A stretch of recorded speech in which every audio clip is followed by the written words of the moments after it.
आज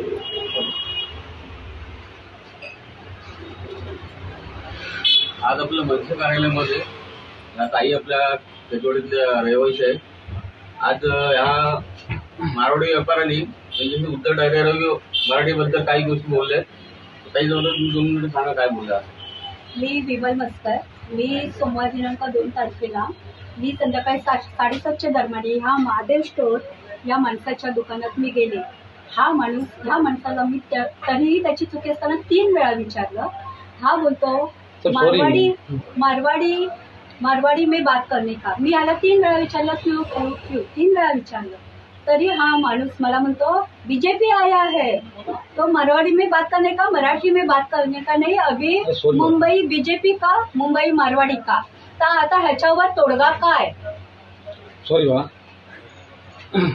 मला ह्या बाबतीत आता मलाही न्याय पाहिजे आणि सर्व मराठी बांधवांसाठी आणि भगिनींसाठीही न्याय पाहिजे आणि आम्हाला आता ह्या आमच्या महाराष्ट्रात आम्हाला हक्क पाहिजे। आणि मी ही कंप्लेंट घेऊन लोढा साहेबांकडे गेले होते, तर लोढा साहेबांनी मला उद्धटपणे उत्तर दिलं की ये हमारे में झगड़ा लगाने का काम कर रहे हैं। तर आता मी ह्यांना उत्तर काय द्यायचं? आणि ह्या लोढा साहेबांना आजपर्यंत आम्ही सपोर्ट केला आणि या आमच्या दक्षिण मुंबईत त्यांना आम्ही निवडून आणलं आणि त्यांनी मला समोरून म्हणतात मी यांना ओळखत नाही।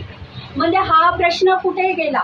मी ओळखत नाही, तुम्हाला ओळखच पाहिजे का? तुम्ही आमच्या मलबार हिलचे जर तुम्ही आमदार आहात तर तुम्हाला ओळखच पाहिजे का? म्हणजे या मलबार हिल मधला प्रत्येक नागरिक तुमचा ना, मग त्यांची कंप्लेंट तुम्ही ऐकून तो प्रॉब्लेम सॉल्व्ह कोणी करायचा? सॉरी नहीं बोलेगा मैं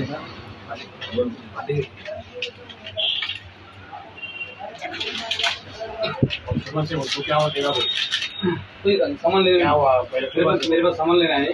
भाई बोला तो मैं खाली चेतन वाले भाभी था, मैंने उनको ऐसा बोल दिया कि भाभी अभी बीजेपी आ गया, मारवाड़ी बोलो। तो सर इतना बोला, सॉरी हो गया, मेरे से ऐसा मालूम था सर, सॉरी हो गया। मारवाड़ी क्यों बोल लेगा? मैं सर मराठी में बोलेंगे ना। बोला क्या मैं जिंदगी में ऐसा नहीं बोलूंगा भाई, माफ करो साहब मेरे को। मारवाड़ी बोलेगा सर, मेरे मजाक में किया, बेजान वाला भाभी था, मैं मजाक ऐसा मजाक मारवाड़ी क्यों बोल रहे